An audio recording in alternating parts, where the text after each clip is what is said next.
Nanginginig ang mga kamay ni Lenny habang mahigpit na hawak ang bandehang pilak. Hindi dahil sa bigat nito, kundi dahil sa bigat ng katahimikan na bumabalot sa dambuhalang hapagkainan ng mga Divilla. 10 minuto na ang nakalipas mula nang isilbi ang hapunan, ngunit ang tanging maririnig ay ang kalansing ng mga kubyertos sa mamahaling plato, isang tunog na mas malamig pa sa hanging niluluwa ng aircon. Nakatayo sa isang sulok sa likod ng kanyang among si Michelle, nararamdaman ni Lenny ang bawat segundo na tila isang oras. Ang mansyon ng mga Divilla sa Forbes Park ay hindi isang bahay.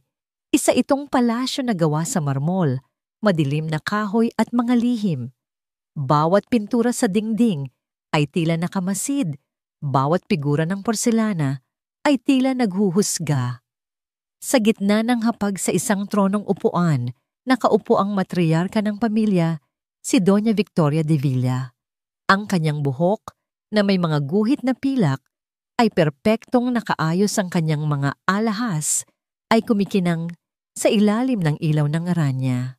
Ngunit ang pinakamatalim sa lahat ay ang kanyang mga matang kayang suriin ang isang tao hanggang sa pinakailalim ng kaluluwa nito. Michelle basag ni Doña Victoria sa katahimikan. Ang kanyang boses kahit mahina ay pumuno sa buong silid, tila isang utos na hindi maaaring suwayin. Napapitlag si Michelle ang buntis na ginang na halos hindi ginagalaw ang pagkain sa kanyang plato. "Po, Mama, hindi mo ginagalaw ang pagkain mo," sabi ni Doña Victoria, hindi isang tanong, kundi isang paghatol. "Paano lalakas ang apo ko kung ang sarili mong katawan ay pinababayaan mo, dala-dala mo ang susunod na Divilla? Isang malaking responsibilidad yan." Yumuko si Michelle, ang maputlang muka ay lalong namutla. Sa tabi niya nanatiling tahimik ang kanyang asawang si Daniel. Nakatingin ito sa kanyang plato, ngunit ang mahigpit na pagkakakuyom ng kanyang panga ay nagsasabing may digmaang nagaganap sa kanyang kalooban, isang digmaang palagi niyang ipinagtatalo. Ito ang unang gabi ni Lenny sa mansyon. Kaninang umaga lamang dumating siya mula sa probinsya, bitbit ang isang lumang bag na puno ng mga damit at pangarap. Sinalubong siya ni Aling Rosa, ang matandang mayordoma, na ang mukha ay kasing istrikto ng mga alituntunin ng bahay. "Sa mansyon na ito may 3 batas," sabi ni Aling Rosa habang inililibot siya. "Una, sumunod ka sa utos. Pangalawa, huwag kang magkamali. At pangatlo, at pinakamahalaga sa lahat, huwag na huwag mong gagalitin si Doña Victoria." Itinuro siyang maging personal na alalay ni Senyora Michelle na maselan ang pagbubuntis. Nang una niyang makita ang ginang sa silid nito, naawa si Lenny. Si Michelle ay maganda, ngunit may lungkot sa kanyang mga mata na hindi kayang itago ng mamahaling bestida. Para siyang isang ibon na nakakulong sa gintong hawla. "Salamat sa pagdating mo, Lenny. Halos pabulong na," sabi ni Michelle. "Kailangan ko ng makakasama." Ngayon sa hapagkainan, nauunawaan na ni Lenny kung bakit. Ang yaman ng mga Divilla ay kasing lawak ng kalungkutan sa loob nito. "Hindi ko lang maintindihan." Patuloy ni Doña Victoria, ang tinig ay may bahid ng pagkadismaya. "Sa panahon ko, ang mga babae ay malalakas. Ipinanganak namin ang aming mga anak nang walang gaanong reklamo. Ngayon lahat ay tila isang karamdaman." "Mama, pagod lang si Michelle." Sa wakas ay nagsalita si Daniel, ngunit ang kanyang boses ay walang lakas, walang bigat. Isang matalim na tingin ang ipinukol ni Doña Victoria sa sariling anak. Pagod Daniel, ang pagiging isang Divilla ay hindi napapagod, lalo na kung ang pinag-uusapan ay ang dugo at karangalan ng pamilyang ito. Hindi na muling nagsalita si Daniel. Ibinalik niya ang tingin sa kanyang pagkain, sumuko na naman sa laban. Kitang-kita ni Lenny ang pangingilid ng luha sa mga mata ni Michelle. Sa sobrang awa, halos gusto niyang lapitan ito at sabihing, "Kaya niyo po yan."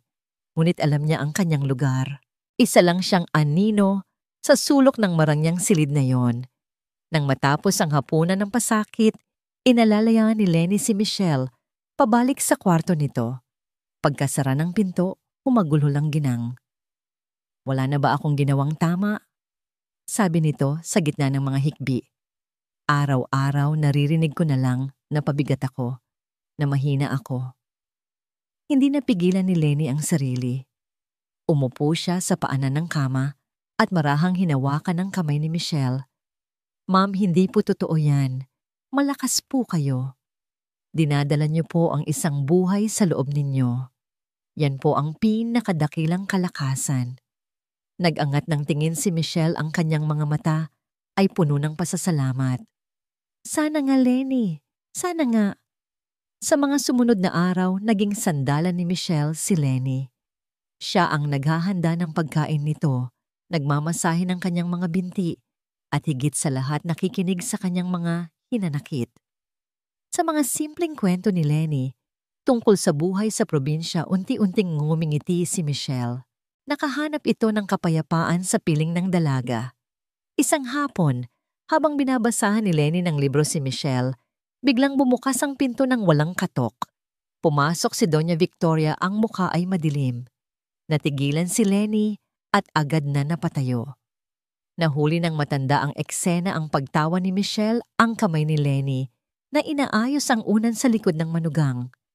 Nanlisik ang mga mata ni Doña Victoria. "Anong ginagawa mo, Lenny?" Malamig niyang tanong. "Nagbabasa lang po ako para kay Ma'am Michelle, Senyora," magalang na sagot ni Lenny. Lumapit si Doña Victoria, ang bawat hakbang ay mabigat. Huminto siya sa harap ni Lenny, ang tingin ay parang punyal. "Ang trabaho mo ay magsilbi, hindi maging kaibigan. Hindi kita binabayaran para magbigay ng opinyon o aliwin ang aking manugang. Tandaan mo ang lugar mo sa pamamahay na ito." Huminga siya ng malalim, tila nagpipigil ng mas matinding galit. "Katulong ka lang. Huwag kang makialam sa hindi mo dapat pakialaman." Yumuko si Lenny, ramdam ang pamumula ng kanyang pisngi. "Opo, Senyora. Patawad po." "Mabuti," sabi ni Victoria, bago ibaling ang tingin kay Michelle, na ngayon ay takot na naman.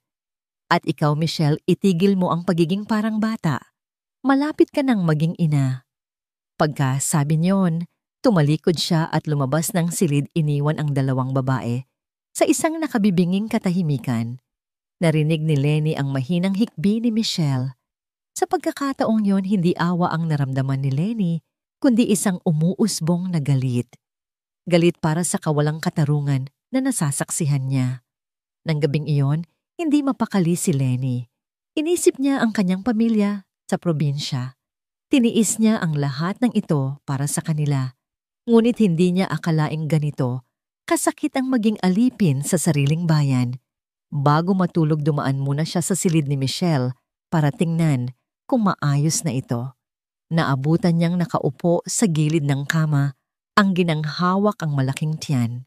"Ma'am, okay lang po kayo?" tanong ni Lenny. Ngumiti si Michelle, isang pilit na ngiti. "Salamat, Lenny. Ayos lang ako." Bigla na pahawak ng mahigpit si Michelle sa kanyang tiyan. Ang kanyang mukha ay napangiwi sa sakit. Isang matinis na daing ang kumawala sa kanyang bibig. "Ma'am," natarantang tanong ni Lenny. Napatingin si Michelle sa ibaba. Sa kumot na ngayon ay nagsisimula ng mabasa. Nanlaki ang kanyang mga mata sa takot. "Lenny!" Nahihirapang sabi ni Michelle, ang boses ay nanginginig. Ang tubig ko, pumutok na."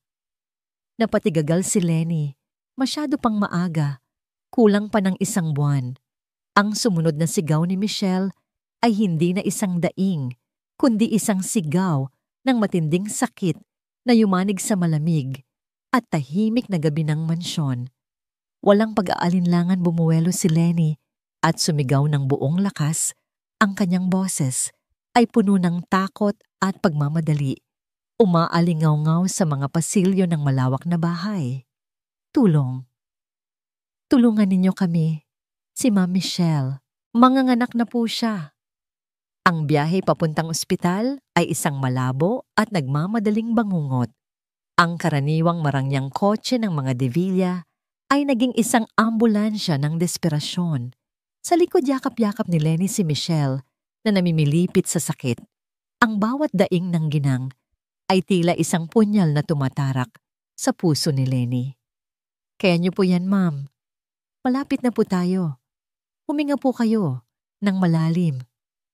Paulit-ulit na bulong ni Lenny kahit ang sarili niyang boses ay nanginginig sa takot. Sa unahan si Daniel ay walang tigil sa pagbusina, ang kanyang mukha ay nababalot ng pawis at pag-aalala. Sa tabi niya si Doña Victoria ay nakaupo, nang tuwid ang mukha ay walang emosyon, tila isang reyna na nagmamasid sa isang digmaang hindi niya inasahan. Pagdating sa emergency entrance ng pinakamahal na ospital sa Maynila, mabilis silang sinalubong ng mga nurse at doktor. Isinakay si Michelle sa isang stretcher at mabilis na ipinasok sa loob. Naiwan ang pamilya sa pasilyo, isang malamig puting lugar na amoy gamot at pangamba. Sino ang asawa? Tanong ng isang matandang doktor na may malalaking salamin. Ako po, halos sabay na sagot ni Daniel. Hinila ng doktor si Daniel at Doña Victoria sa isang sulok.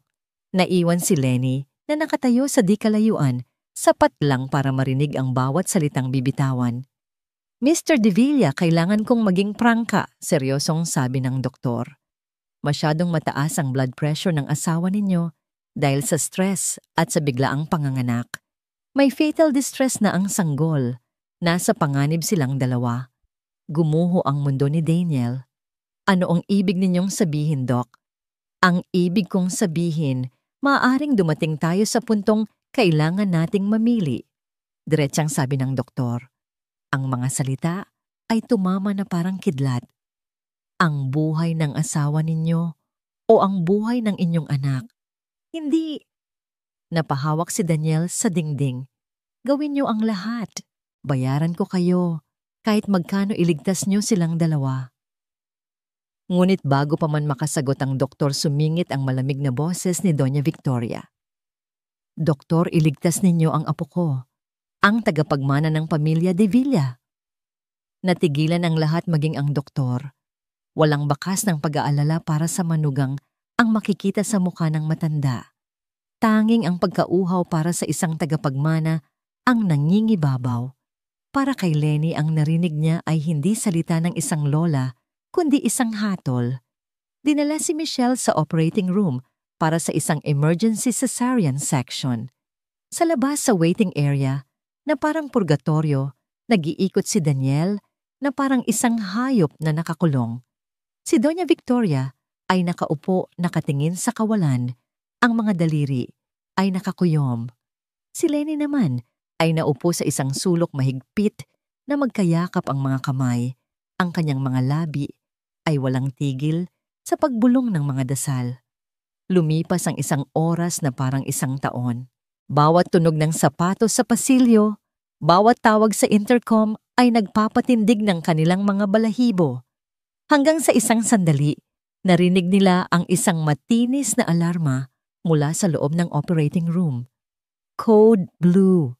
Code Blue. Nagkagulo ang mga nurse. May mga doktor na nagmamadaling pumasok sa silid. At pagkatapos, isang nakabibinging katahimikan. Isang katahimikang mas masakit pa sa anumang sigaw. Lumabas ang doktor, hinubad ang kanyang madugong guwantes. Ang mukha niya ay pagod at talunan. Naging matagumpay ang operasyon. Panimula niya tila maingat sa bawat salita. Buhay si Mrs. De Villa. Nasa recovery room na siya. Nakaramdam ng bahagyang ginhawa si Daniel. Salamat sa Diyos. At ang anak ko, Doc, ang anak ko. Yumuko ang doktor. Ang simpleng kilos na yon ay sumira sa lahat ng natitirang pag-asa. Ginawa namin ang lahat, pero hindi siya humihinga ng isilang. Sinubukan namin siyang i-revive. Huminto siya at huminga ng malalim. I'm sorry, wala na ang bata. Para kay Daniel ang mga salita ay hindi pumasok sa kanyang tainga, kundi dumiretso sa kanyang puso at winasak ito. Napasandal siya sa dingding, ang kanyang mga tuhod ay nanghina. Hindi. Hindi maaari. Mula sa recovery room, isang mahinang sigaw ang narinig. Si Michelle, kahit bagong opera, ay naramdaman ng pagkawala. Ang anak ko. Nasaan ang anak ko? Mabilis na pumasok si Lenny sa silid. Nakita niya si Michelle na umiiyak, pilit na bumabangon. "Ma'am, magpahinga po kayo." "Lenny, ang baby ko. Narinig mo ba? Bakit? Bakit wala akong naririnig na iyak?" Tanong ng ginang, ang boses ay basag. Hindi alam ni Lenny ang sasabihin.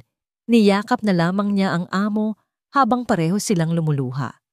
Sa labas, lumapit ang isa pang doktor, si Dr. Ramirez, ang pinuno ng grupo. Ang kanyang mukha ay seryoso. "Mr. De Villa, Doña Victoria, ginawa na po namin ang lahat ng medical procedures. Wala na po talagang pag-asa. Clinically dead na po ang sanggol." Ang mga salitang clinically dead ay ang huling pako sa kabaong. Opisyal na. Pinal na. Si Doña Victoria sa unang pagkakataon ay nagpakita ng emosyon. Hindi lungkot, kundi matinding galit. Galit sa tadhana. Galit sa mundo. Nakita ni Lenny ang mga nurse na naghahanda ng isang maliit na puting kumot para takpan ang sanggol na nakahiga sa isang incubator sa sulok. Ang maliit at walang buhay na katawan si Leo. Ang tanawing iyon ang gumising sa isang bagay sa loob ni Lenny. Naalala niya ang kanyang ina, isang kilalang hilot sa kanilang baryo.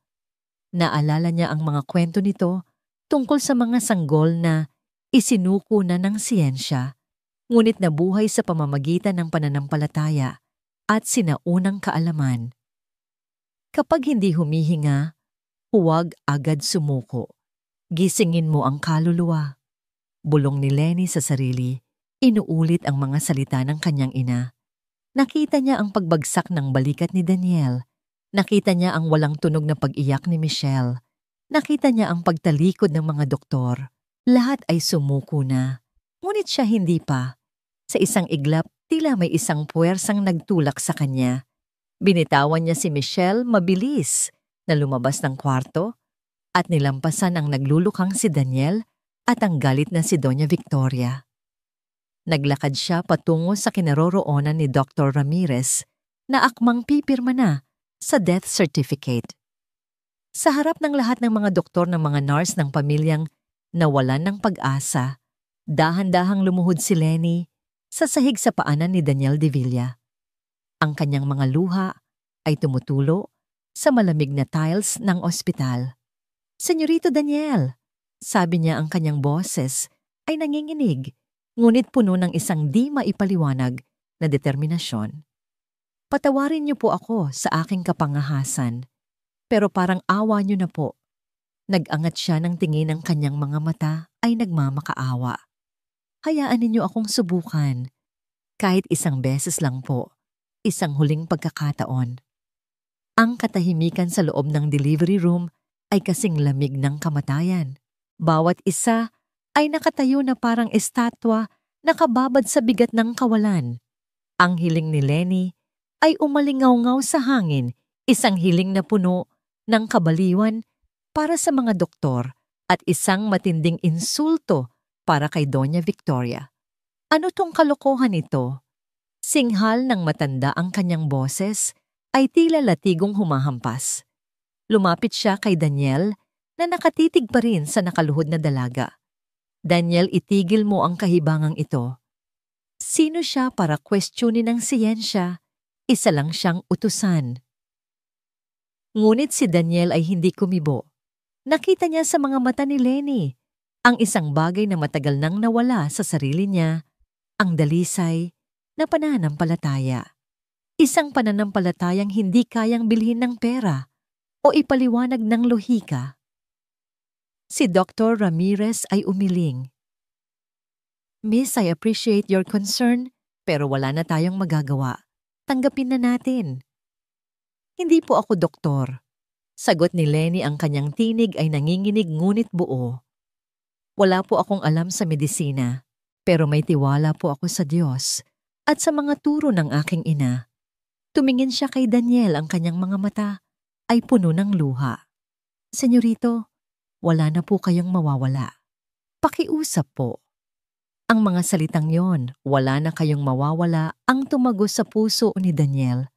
Tama siya. Nasa pinakailalim na sila. Anong masasama pa rito? Tumingin siya sa galit na mukha ng kanyang ina. Pagkatapos sa isasaradong pinto, kung nasaan ang kanyang asawa.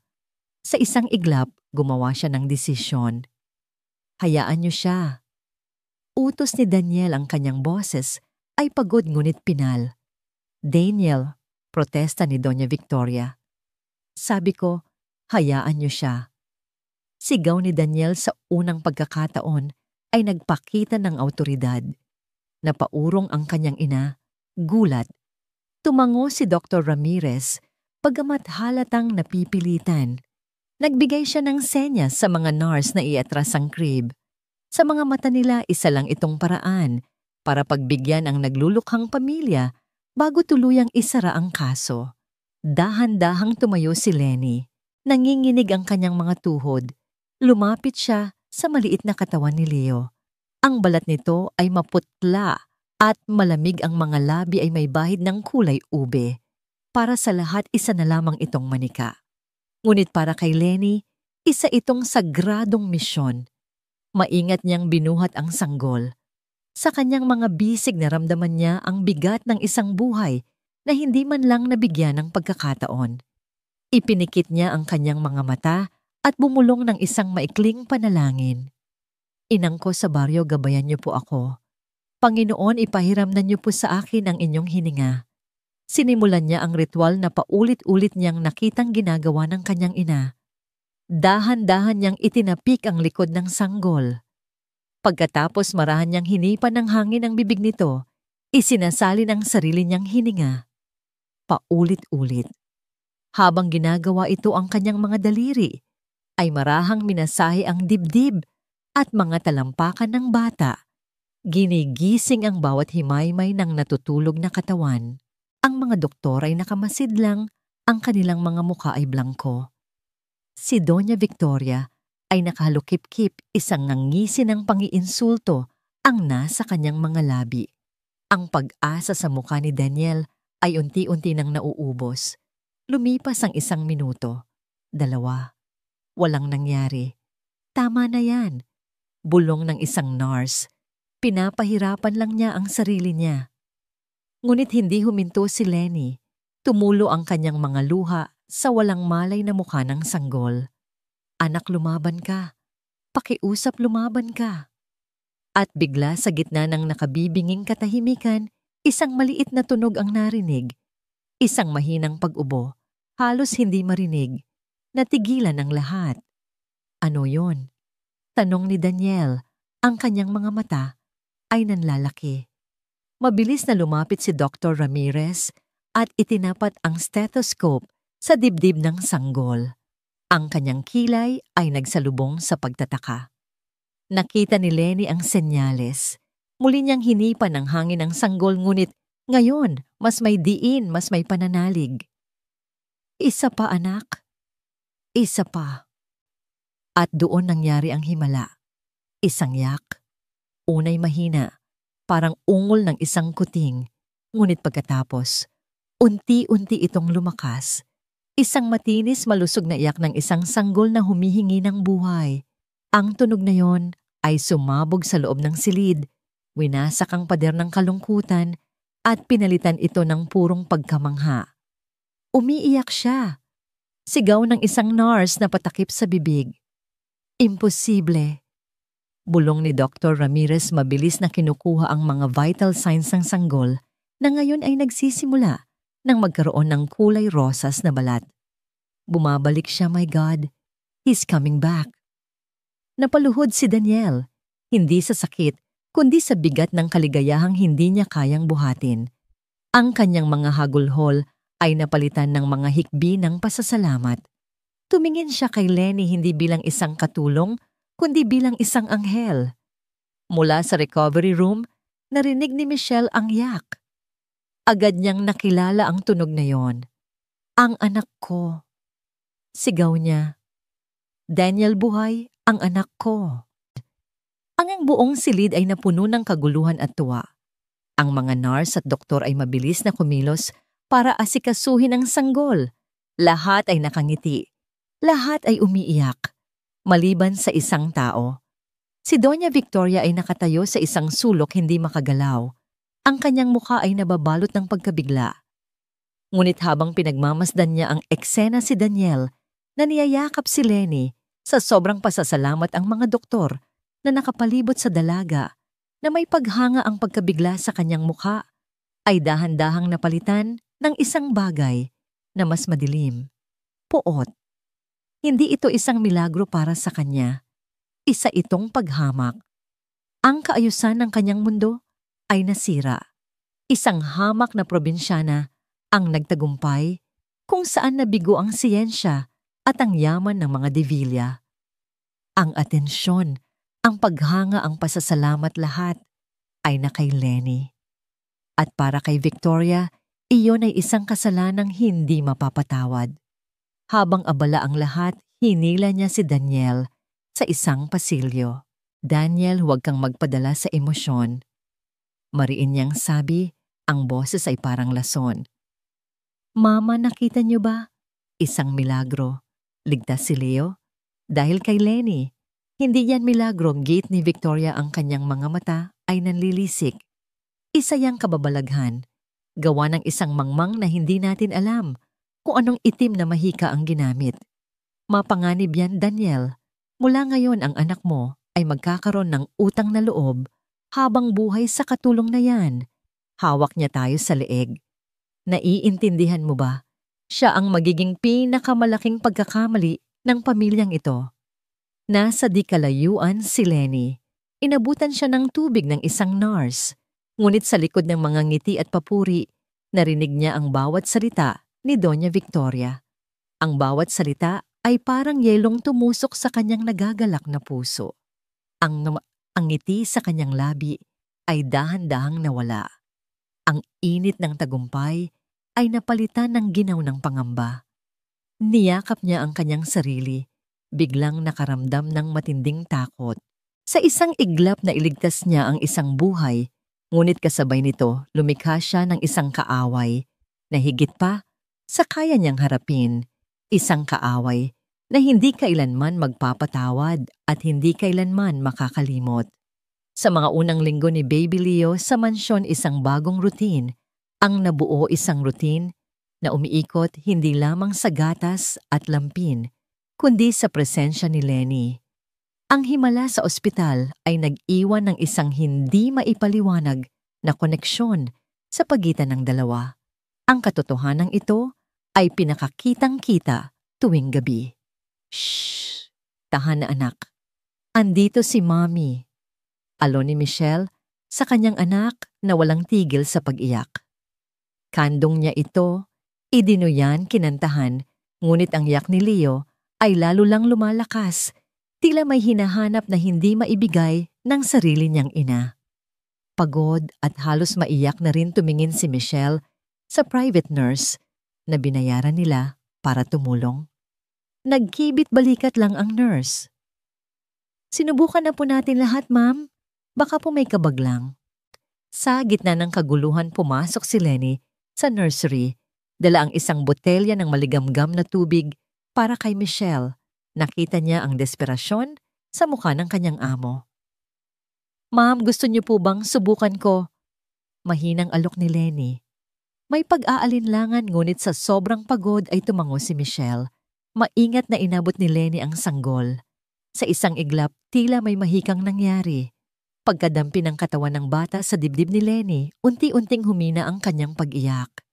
Ikinulong siya ni Lenny sa kanyang mga bisig, idinuyan ng marahan at sinimulang kantahan ng isang lumang oyayi mula sa kanilang probinsya.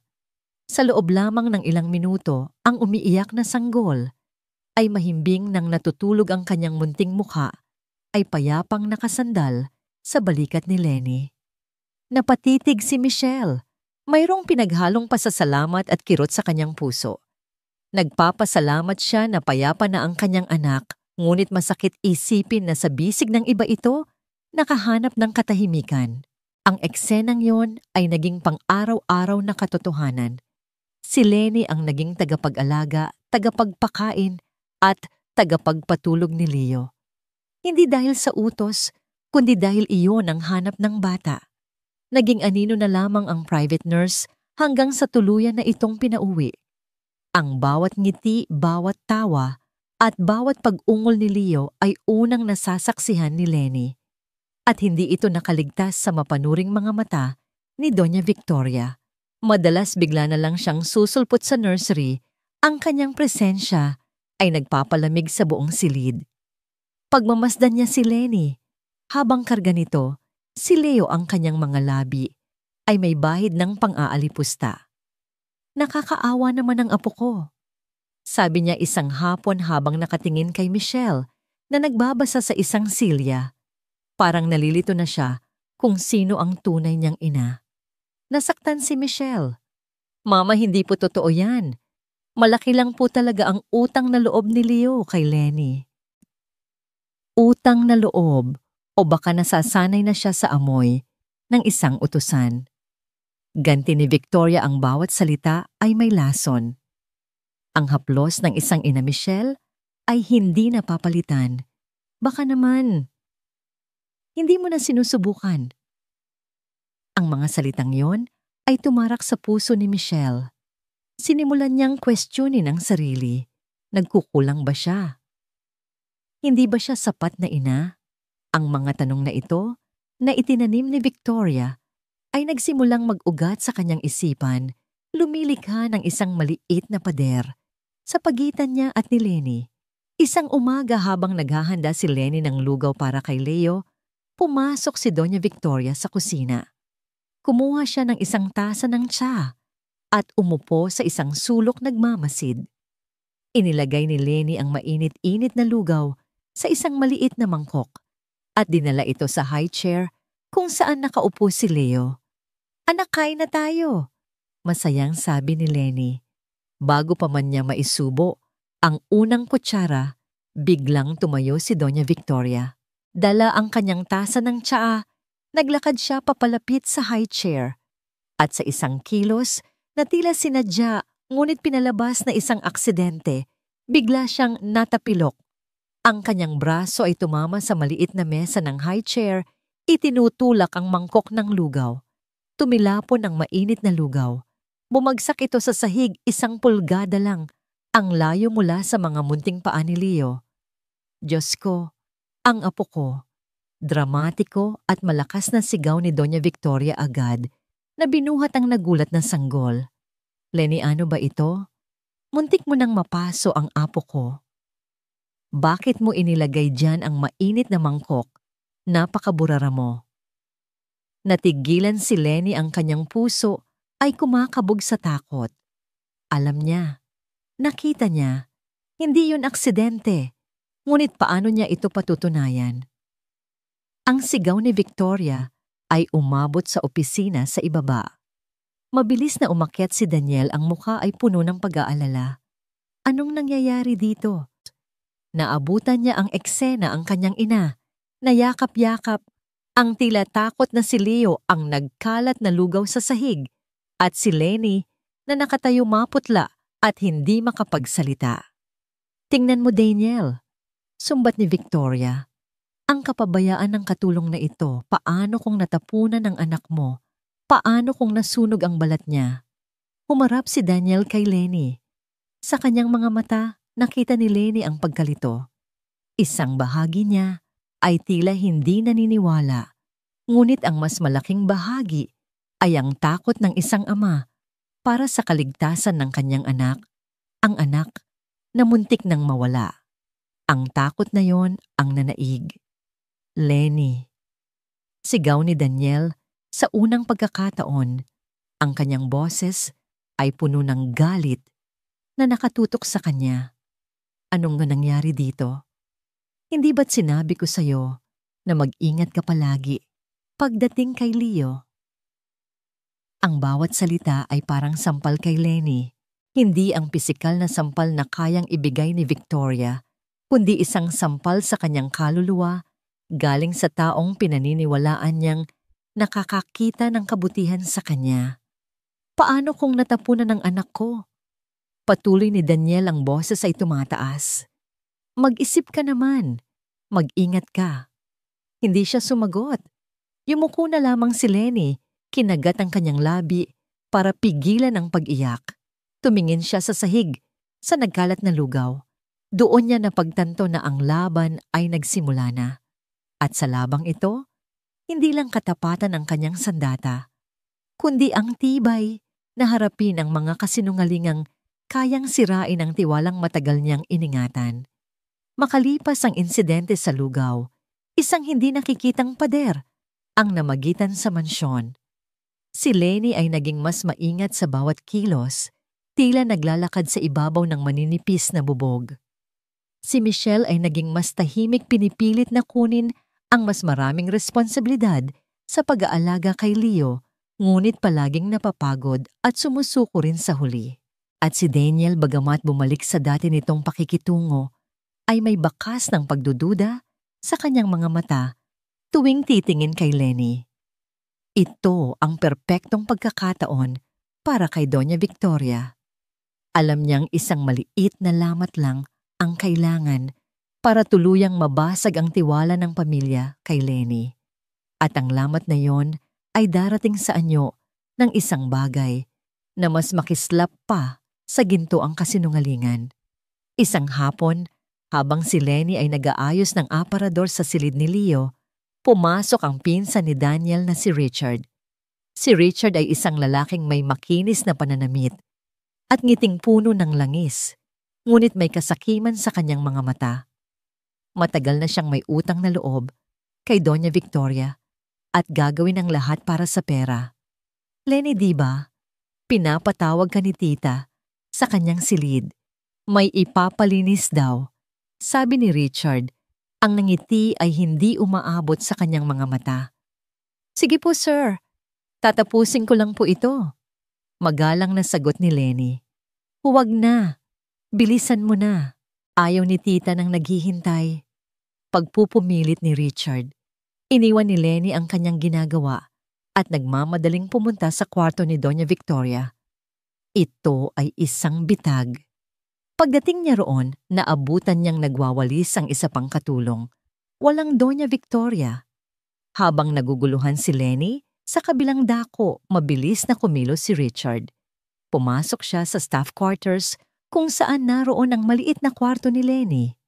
Mula sa kanyang bulsa, inilabas niya ang isang kuumikinang na bagay, isang antigong kwintas, na may diamante ang paboritong alahas ni Doña Victoria. Maingat niyang isinuksok ang kwintas sa bulsa ng isang luma at nakasampay na bestida ni Lenny.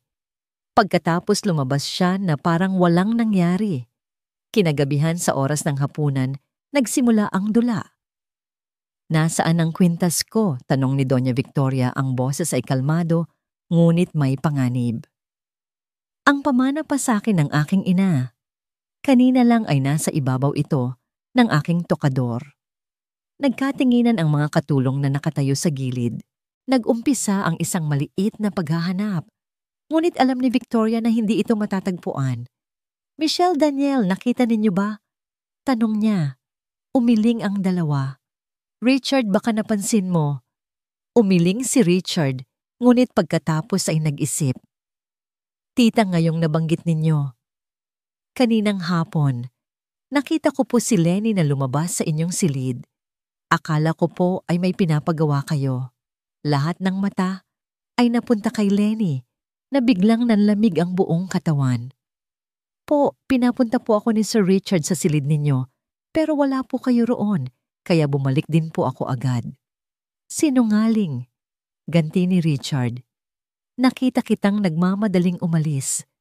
Ano ang tinatago mo? Wala po depensa ni Lenny. Ang kanyang boses ay nagsisimula ng manginig. Tama na. Utos ni Doña Victoria.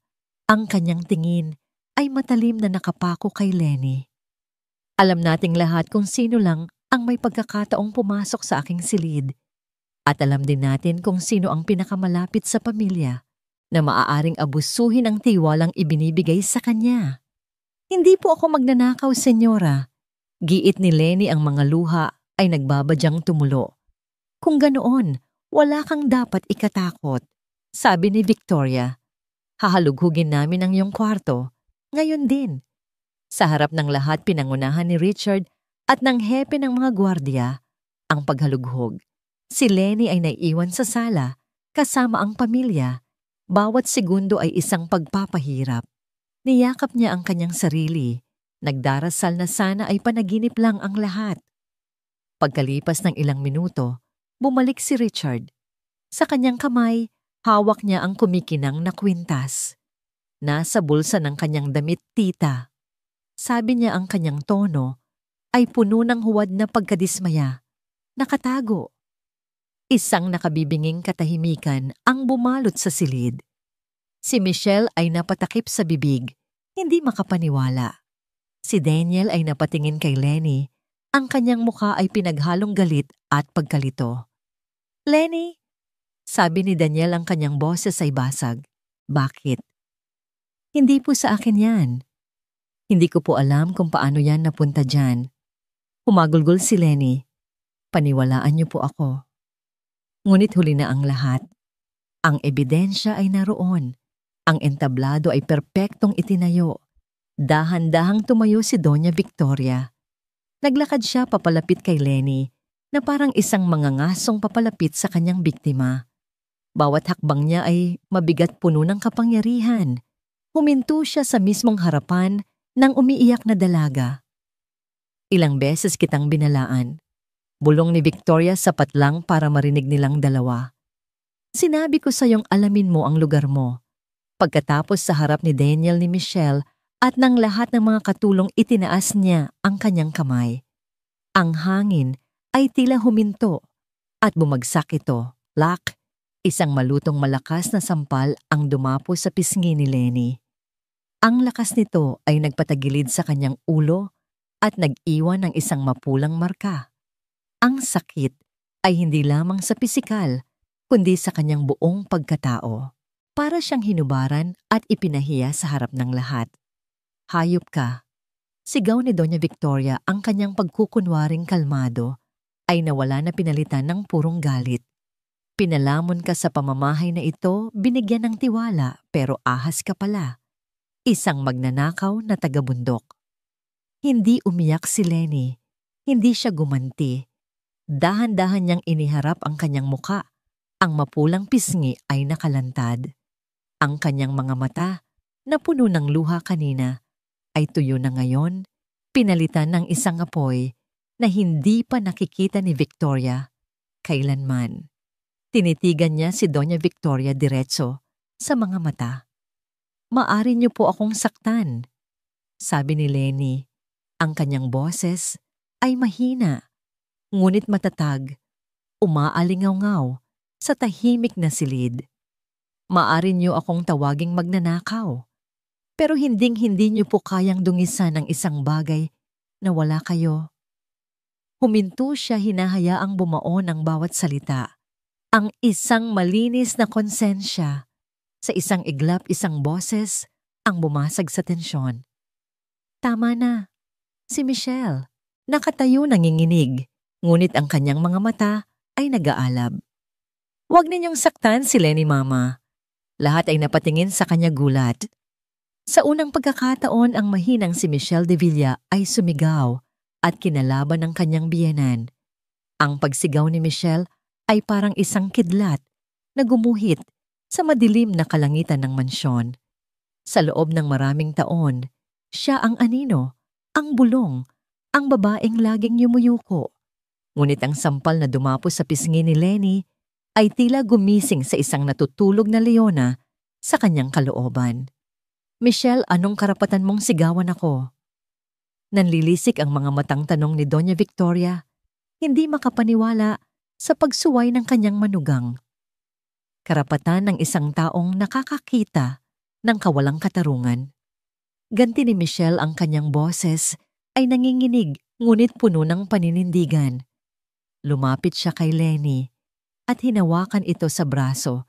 Isang kilos ng proteksyon. Hindi magnanakaw si Lenny.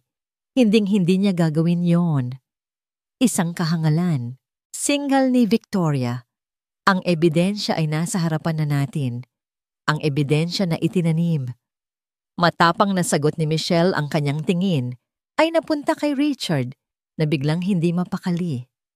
Alam nating lahat kung sino ang ahas sa pamamahay na ito, Mama. At sigurado akong hindi si Lenny yon. Bago pa man makasagot si Victoria, hinila ni Daniel ang kanyang asawa. Michelle, tama na. Huminahon ka. Huminahon, Daniel? Nakita mo ang ginawa niya? Paano ako hihinahon? Sabi ni Michelle, bumaling sa asawa ang kanyang mga mata ay puno ng pagkadismaya. Kung hindi dahil sa kanya, sabay turo kay Lenny. Wala na si Leo ngayon. Yan ba ang trato sa taong nagligtas sa anak mo? Ang mga salitang yon ay tumama kay Daniel nang mas malakas pa sa anumang sampal. Yumuko siya walang maisagot. Ang gabi ay nagtapos sa isang mapait na pagkatalo para kay Victoria. Hindi man napatunayang inosente si Lenny, ang pagtatanggol ni Michelle ay nagtanim ng duda sa isipan ng lahat, lalo na kay Daniel. Ang kwintas ay itinabi at si Lenny ay hindi pinarusahan o pinalayas isang desisyon na lalong nagpagalit kay Doña Victoria. Makalipas ang ilang linggo, nagkaroon ng isang malaking pagtitipon sa mansyon. Ito ay para sa anibersaryo ng negosyo ng mga Devilla at lahat ng may sinasabi sa lipunan ay naroon. Ang hangin ay puno ng amoy ng mamahaling pabango at peke ng mga ngiti. Si Michelle sa tulong ng bagong tuklas na lakas ay gumanap bilang perpektong hostess. Ngunit sa likod niya palaging naroon si Lenny hindi bilang katulong na nagsisilbi kundi bilang isang tahimik na suporta. Sa gitna ng kasiyahan nilapitan ni Richard si Michelle. Ang kanyang nangiti ay mapanukso. Ang galing mo nang mag-inarte, pinsan. Parang reyna ka na talaga. Richard, malamig na tugon ni Michelle. Pero mag-ingat ka. Bulong niya tinitiyak na maririnig din ng mga katabing bisita. Sa sobrang pagtitiwala mo sa katulong na yan baka isang araw hindi lang alahas ang mawala sa'yo. Tumingin siya kay Daniel na nakikipag-usap sa di kalayuan. Baka pati asawa mo agawin niya. Ang mga salita ay bulong ngunit ang laso nito ay mabilis na kumalat. Narinig ito ng isang matandang donya na agad bumulong sa kanyang katabi. Ang chismis ay nagsimulang gumapang na parang ahas sa damuhan. Si Lenny, na nagdadala ng isang bandehang inumin, ay dumaan sa kanilang likuran. Narinig niya ang bawat salita. Nakita niya ang mapanuyang tingin ng mga bisita. Naramdaman niya ang kahihiyan na parang isang maruming balabal na ipinatong sa kanyang mga balikat. Huminto siya, ang kanyang mga kamay ay nanginginig, ngunit hindi niya kailangang ipagtanggol ang sarili. Narinig din ni Michelle ang lahat. Ang huling hibla ng kanyang pasensya ay naputol. Ang Leona ay muling nagising. Dahan-dahan ibinaba niya ang hawak na kopitan ng champagne. Kalmado, ngunit may bagyong namumuo sa kanyang mga mata. Kumuha siya ng isang baso ng malamig na tubig mula sa bandehang dala ni Lenny. Ang kanyang mga kilos ay mabagal, tinitiyak na lahat ng mata ay nasa kanya. Humarap siya kay Richard na nakangisi pa rin, hindi alam ang nagbabantang panganib. Richard, sabi ni Michelle, ang kanyang boses ay kasing lamig ng tubig sa baso. May isang bagay na itinuro sa akin si Lenny. Nagtaka si Richard. At ano yon? Na kung minsan ang dumi ay hindi nililinis. Ngumiti si Michelle ng matamis. Kailangan itong buhusan para ano rin. At sa isang mabilis matatag na kilos, ibinuhos niya ang buong laman ng baso sa mukha ni Richard. Splash! Ang malamig na tubig ay tumama sa mukha ni Richard.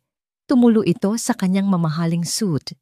Ang kanyang ngangisi ay naging isang ekspresyon ng pagkabigla at kahihiyan. Natigilan ang buong pagtitipon. Ang musika ay tila huminto. Lahat ng pag-uusap ay namatay. Lahat ng mga mata ng mga milyonaryo politiko at sosyalera ay nakatuon sa eksena. Ano, tay? Hindi natapos ni Richard ang sasabihin. Sa susunod na buksan mo ang marumi mong bibig para siraan ang isang taong mas disente pa sa'yo. Sabi ni Michelle, ang kanyang boses ay malinaw at matatag dinig sa buong silid. Titiyakin kong hindi lang malamig na tubig ang ibubuhos ko sa'yo. Humakbang siya palapit kay Richard, ang kanyang mga mata ay nag-aapoy. Si Lenny ay hindi isang hamak na katulong. Siya ang nagligtas sa buhay ng anak ko at sa pamamahay na ito, ang utang na loob ay binabayaran ng respeto. Isang bagay na halatang wala ka. Pagkatapos tumingin siya sa mga nagulat na bisita.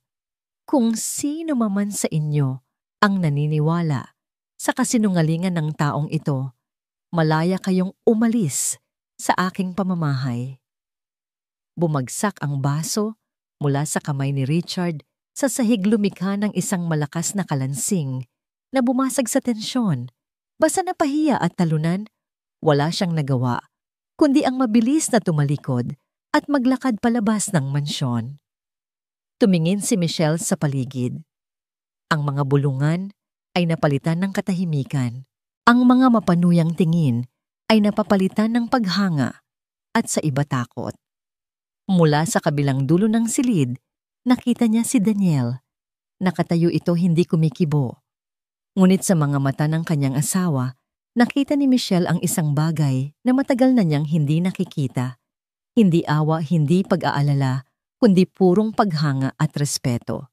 Sa isang sulok nakatayo si Doña Victoria, ang kanyang mukha ay kasing tigas ng marmol.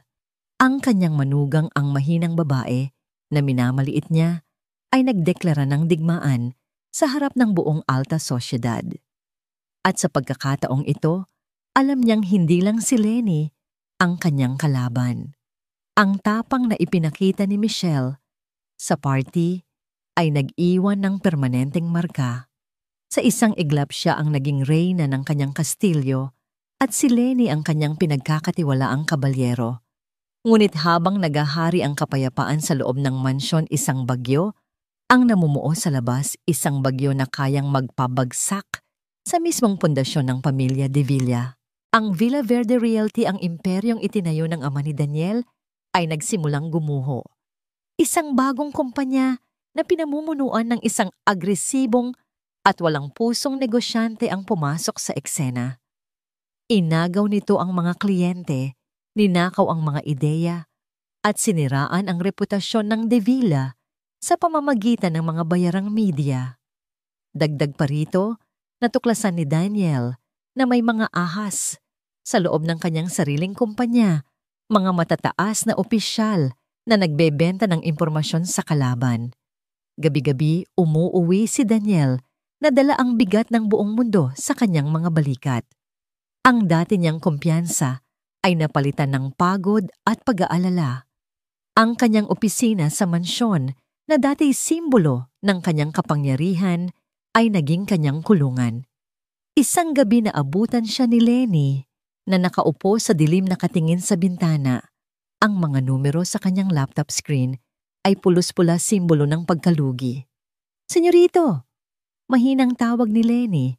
Dala ang isang tasa ng mainit na kape. "Gabi na po. Hindi pa po kayo naghahapunan." Hindi lumingon si Daniel. "Wala akong gana, Lenny." Maingat na inilapag ni Lenny ang kape sa mesa. "Hindi po kayo pwedeng magpatalo sa gutom, senyorito. Kailangan po kayong maging malakas." Sa wakas ay lumingon si Daniel. Sa ilalim ng malabong ilaw nakita ni Lenny ang lalim ng kanyang mga mata, ang guhit ng stress sa kanyang noo.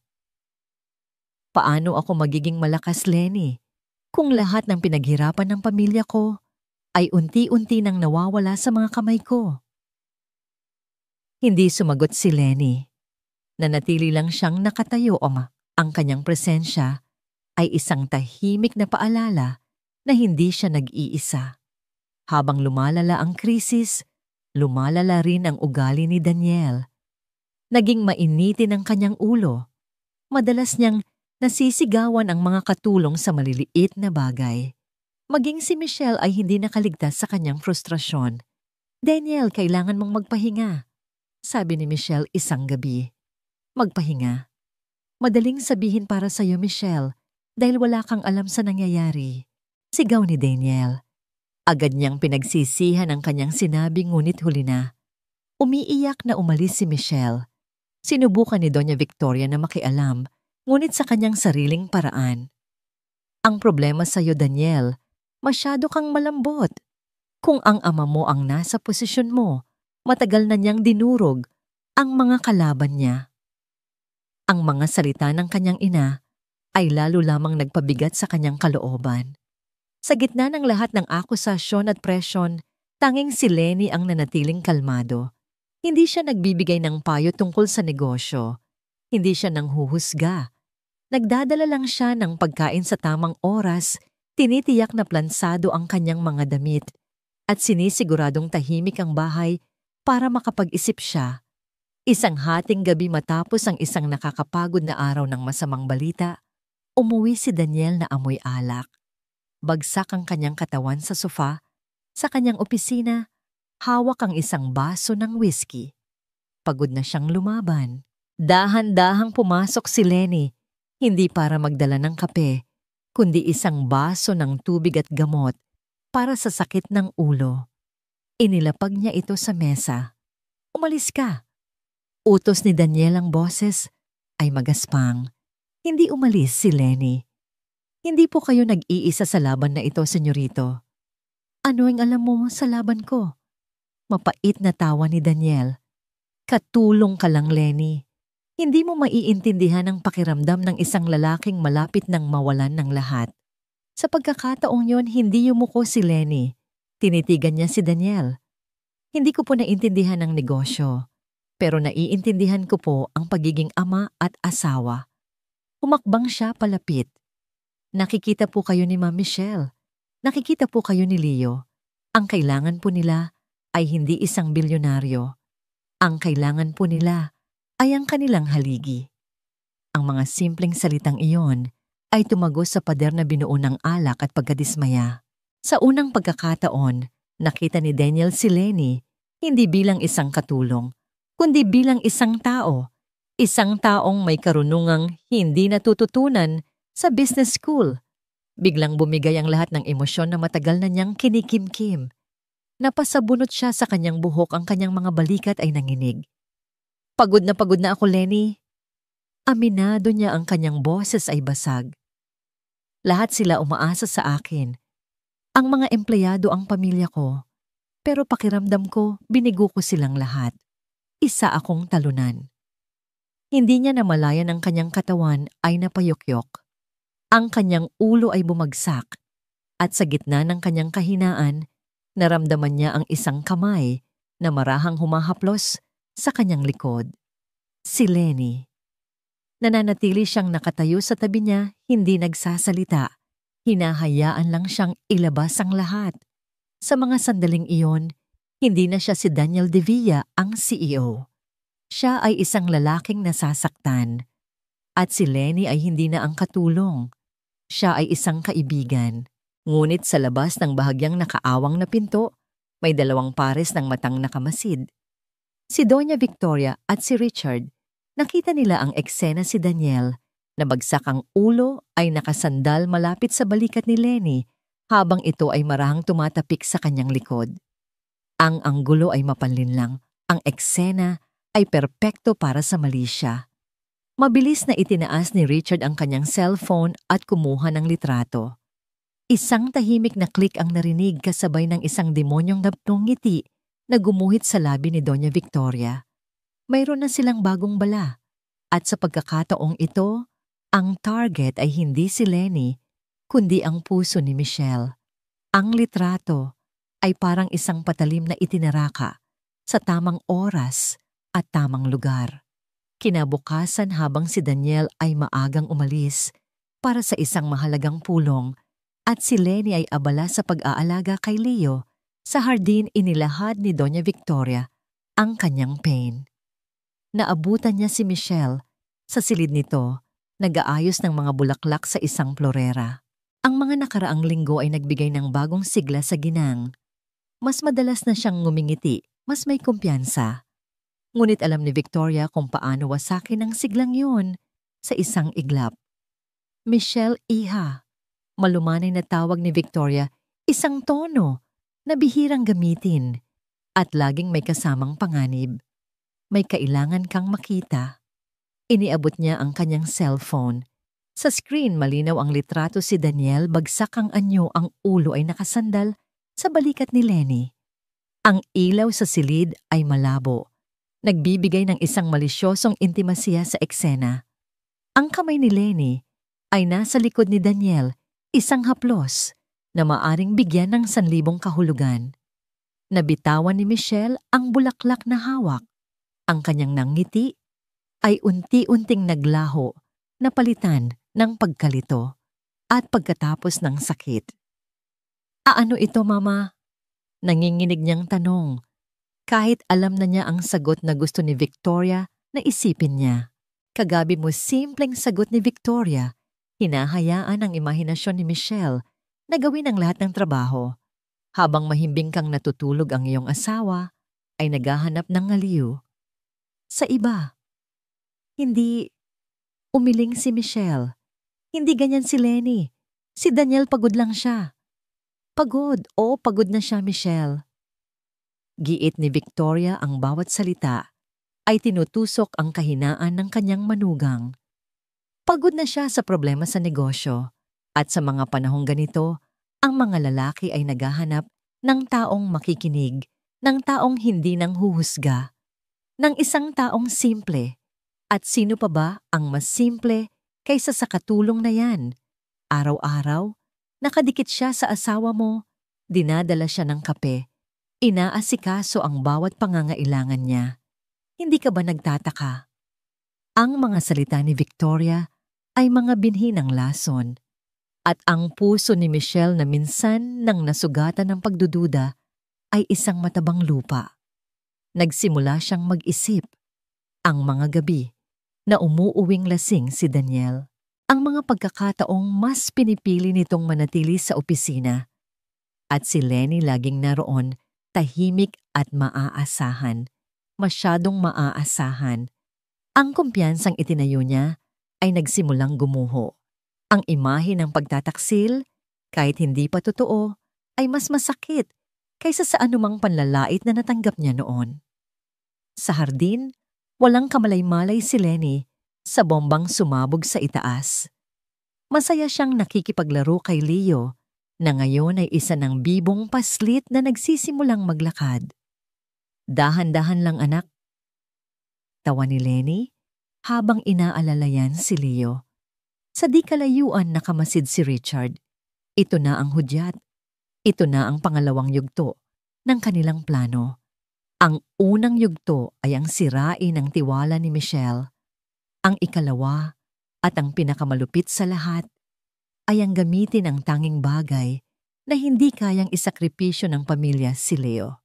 Ang plano ay simple, ngunit demonyo si Richard ay tatangayin si Leo mula sa hardin habang abala si Lenny. Mag-iiwan siya ng isang peking ransom note na may sulat kamay na katulad ng kay Lenny na humihingi ng malaking halaga. Pagkatapos sa gitna ng kaguluhan si Richard ay lilitaw bilang tagapagligtas. Sasabing nakita niya si Lenny na kasama ang bata malapit sa gate at nagawa niyang agawin pabalik si Leo. Si Lenny ay maituturong kidnapper at kasabwat at si Richard ay magiging bayani, isang perpektong krimen. Nakita ni Richard ang kanyang pagkakataon. Isang katulong ang tumawag kay Lenny mula sa kusina. May mahalaga raw itong tanong. Sandali lang, Leo, ha? Diyan ka lang sa tabi ni Manong Hardinero. Bilin ni Lenny at mabilis na pumasok sa loob. Iyon lang ang segundong kailangan ni Richard. Mabilis tahimik siyang lumapit mula sa likod ng mga halaman. Kilala siya ni Leo bilang Tito Richard kaya hindi ito natakot. Leo, halika, may ipapakita sa iyo si Tito na bagong laruan. Bulong ni Richard sabay buhat sa bata. Tinakpan niya agad ang bibig nito bago pa man ito makasigaw. Sir Richard, ano pong ginagawa ninyo? Tanong ng hardinero nagtataka. Pinapakuha ni Michelle. Dadalhin ko lang sa kotse, may pupuntahan kami.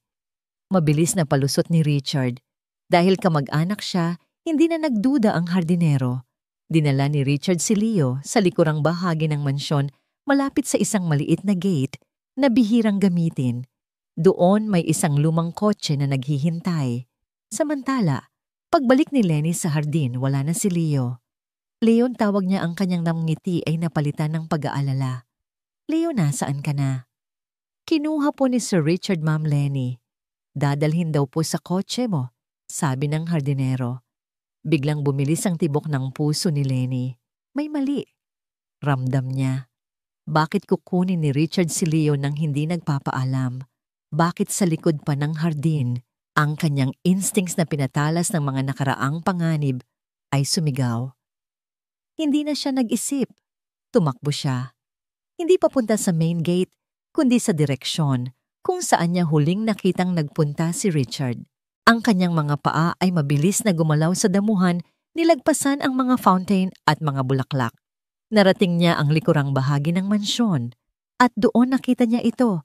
Si Richard pilit na isinasakay si Leo sa loob ng kotse. Ang bata ay nagsisimula nang pumiglas at umiyak. Bitawan mo siya. Sigaw ni Lenny, ang kanyang boses ay puno ng galit na hindi pa niya naramdaman sa buong buhay niya. Nagulat si Richard. Hindi niya inaasahan na masusundan siya ng ganoon kabilis. Huwag kang makialam dito, katulong. Pero hindi nakinig si Lenny. Sa purong adrenaline, sumugod siya. Itinulak niya si Richard palayo sa pinto ng kotse. Nabigla sa lakas ng pagtulak na bitawan ni Richard si Leo. Mabilis na niyakap ni Lenny ang umiiyak na bata. Ngunit si Richard, na ngayong nasira na ang plano, ay napuno ng galit at desperasyon. Sinira mo ang lahat. Sigaw niya. Mula sa kanyang likuran, bumunot siya ng isang maliit na bagay, isang pocket knife. Kumislap ang talim nito sa ilalim ng araw. Itinutok niya ito kay Lenny. Ibigay mo sa akin ang bata kung ayaw mong masaktan. Niyakap ni Lenny ng mahigpit si Leo. Ginamit ang kanyang katawan bilang panangga.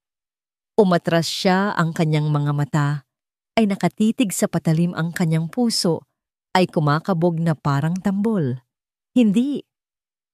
Mariin niyang sabi, ang takot ay nababalutan ng tapang. Kahit patayin mo ako. Gusto mo talaga, ha? Ngumisi si Richard, isang ngamamngising demonyo. Humakbang siya palapit, itinaas ang patalim. Isa kang hamak na katulong, walang sino man ang iiyak para sayo. Ang kislap ng patalim ay sumayaw sa paningin ni Lenny, ngunit ang takot na dapat sana niyang maramdaman ay natabunan ng isang mas matinding damdamin, ang determinasyong protektahan ang batang nasa kanyang mga bisig. Humigpit ang yakap niya kay Leo, na ngayon ay humahagulgol sa takot. Hindi ka mananalo, Richard, sabi ni Lenny.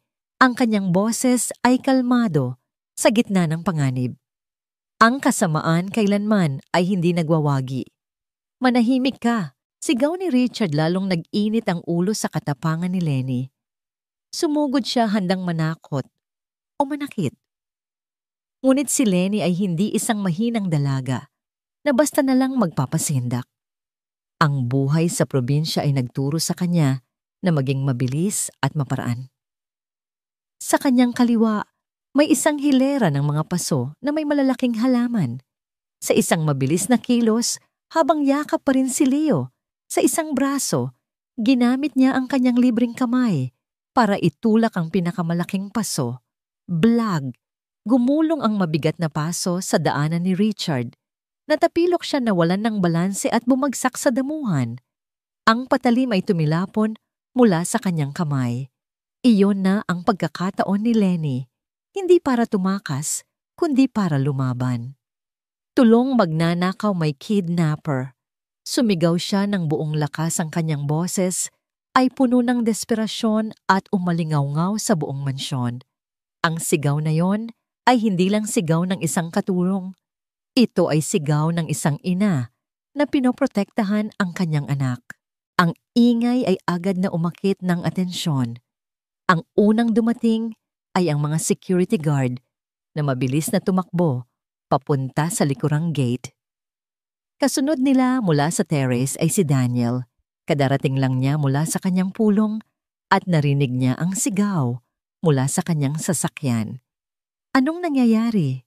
Sigaw ni Daniel ang kanyang puso ay kinabahan nang makita si Lenny na may hawak na umiiyak na Leo at si Richard na pilit na tumatayo mula sa pagkakabagsak. Daniel, tulungan mo ako. Sinungaling na sigaw ni Richard, mabilis na nag-isip ng palusot.